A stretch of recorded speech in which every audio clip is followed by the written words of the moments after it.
Brian Kocher is the CEO. The company is called SunOpta. SunOpta. And their ticker symbol is STKL. Sully, remind me again, TSX stands for?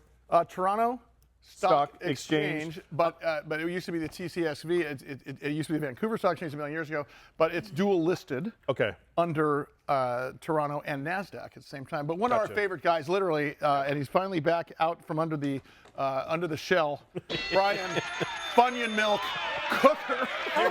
Future co-host of it. Yeah, you definitely are definitely a co-host. What's up, brother? Good to see you, man. It's great to see you guys. Thanks so much for having me again. And Sully did text me where the Funyun milk was. And Mike, you challenged our R&D team. And as we speak on the road is some Funyun flavored almond milk showing up at the studios tomorrow. He's getting teed up. That's amazing. Hey, Brian, God bless you, Brian. Brian, you guys, I'm going to go through the revenue highlights and stuff in a second. I want to talk about your first quarter, which is fantastic. But before then, I want to talk about what you guys do for people who missed you for a while, because you had to go in a quiet period for a little bit because of everything going on with what you guys have going on. But explain to folks who didn't get to see you last time exactly what SunOpta does, because you have kind of a customized supply chain solution for the grocery basket of the world. Let's talk about that. That's 100% right. So we supply solutions on either a branded or a co-manufacturing private label basis for people in non-dairy milks and then better for you, healthier fruit snacks. We've got 2 different manufacturing networks, 1,200 employees across the nation, and all they're doing every day is trying to get up and serve the customers better. So we're really excited about the categories we play in. That non-dairy plant-based beverage category is growing like crazy. Nutritional beverages, even broths and tea are growing. I mean, heck, we didn't invent soup and tea yesterday, but they're still growing. And so we're really excited about the categories in which we play. Those categories, Brian, if we look at, Jared, if you could bring up, our Emmy Award-winning director, Jared Coleman, in the control room there, if you guys could bring up that chart again. If you look at these categories here, are these dyed-to-the-wool basic categories that every ConAgra here in the U.S., Bachoco down in Mexico or Central America, are these the type of things that you lean on as distribution companies out there, or are these just arbitrary because these are the lowest hanging fruit in terms of salability? Oh, for us, we lean on them because they're the fastest growing segment. So if you look at plant-based beverages, high single-digit growth rate. Protein shakes, ready-to-drink protein shakes, consumption's growing at 25%. Even broth and tea are in the mid-single digits. If I go all the way over to fruit snacks, that's a 20+% growth area. So one of the reasons we love the categories is the categories are growing like crazy. The second reason is we're really aligned with great customers. Our customers are typically outperforming the categories in which they play by 300 or 400 basis points. And so, again, you win with winning horses, and we're winning with winning horses right now. Brian Kocher, the CEO of SunOpta, ticker symbol is STKL, also SOY. Brian, as far as that picture for the Better For You snacks, is that bacon licorice? I see there on your...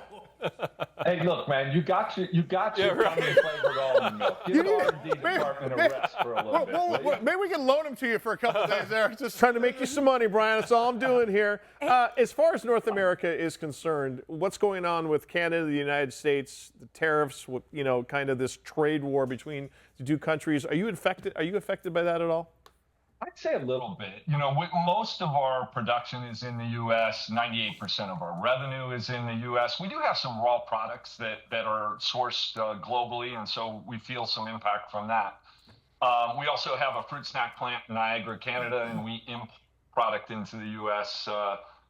From Canada. So we are impacted a little bit, but I think a great part of our business model is for years and years and years, we've had raw product pass-through pricing. Okay. Raw products go up, price comes down, they go down, price goes down. Up, price down.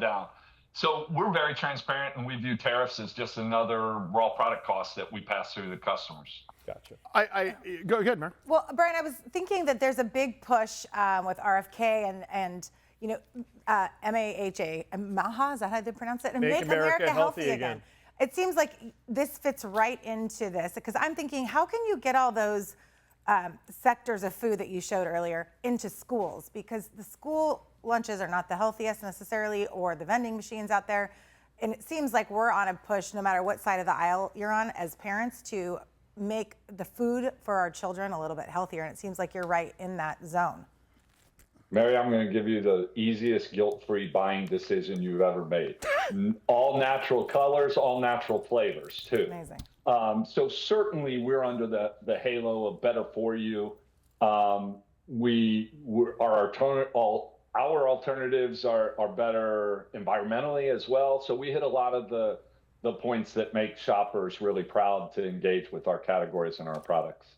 Hey, I got to ask about our earnings highlights. Revenue's up 9%, driven by, your volume growth. You've got you had your share repurchase authorization of up to $25 million. That sends a huge signal to the market of how you feel about your own stock. Talk about some of the highlights that came out during your first quarter results, because it's better than what you had anticipated when I look back at your earnings calls last year. Yeah, it's certainly the volume growth has been a highlight for us, not only this quarter, but actually, Sully, if you go back to 24, 23, volume growth has been a hallmark of SunOpta, and partly because, again, we participate in great categories. I think our efforts in driving adjusted EBITDA and gross margin, that also helps. We outlined a path for how we see growth margin expanding over the course of the next several quarters. And then ultimately, as you rightfully highlighted, we added another tool in our toolbox for creating shareholder value when we have that share repurchase authorization. I still am a firm believer that our largest path and our best path to shareholder value is growth and funding growth through capital expansion when needed. We just don't envision us needing it right now. And so having a share repurchase program available is really helpful in driving and maintaining. Well, there's a teachable moment here, and the teachable moment is when you see a share repurchase press release out, that is the time to pay attention to a company, because that shows exactly the faith the management has in their own company. I mean, it's pretty remarkable. Brian, we need to have you back every day, buddy. It's so great to have you back on. I love it. It's good seeing you all, and talk soon. Thanks, pal. Brian Kocher, CEO, SunOpta, ticker symbols STKL.